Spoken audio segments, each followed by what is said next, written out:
आई एकटा खिलौना गीत सुनियो, मजाकिया गीत छै।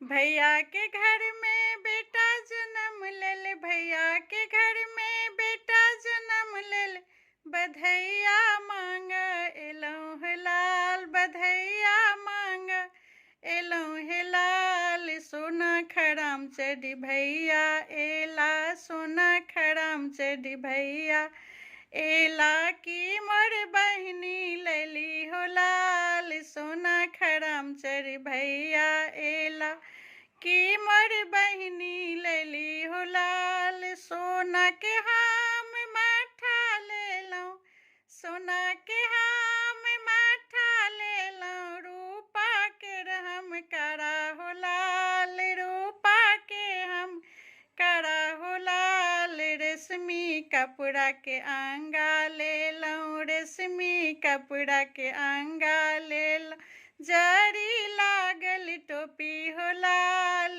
जरी लागल टोपी हो लाल।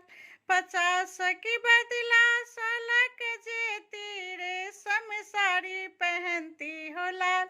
50 की बदला 16 के जेती, रेशम साड़ी पहनती हो लाल।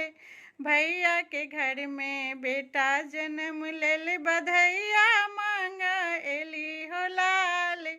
भैया के घर में बेटा जन्म लेल, बधैया मांग एली है लाल। भनसा घर सा भौजी एली, भनसा घर सा भौजी एली, खादी साड़ी पहिरेली हो लाल, खादी साड़ी पहिरेली हो लाल। समय खादी साड़ी पहिरेली हो लाल। 100 के बदला 50 लक जाइ छी, 100 के बदला 50 लक जाइ छी, मूड़ो में हानि भेलै हो लाल। 100 के बदला 50 लक जाइ छी, मूड़ो में हानि भेलै हो लाल। भैया के घर में बेटा जन्म ले, बधैया मांग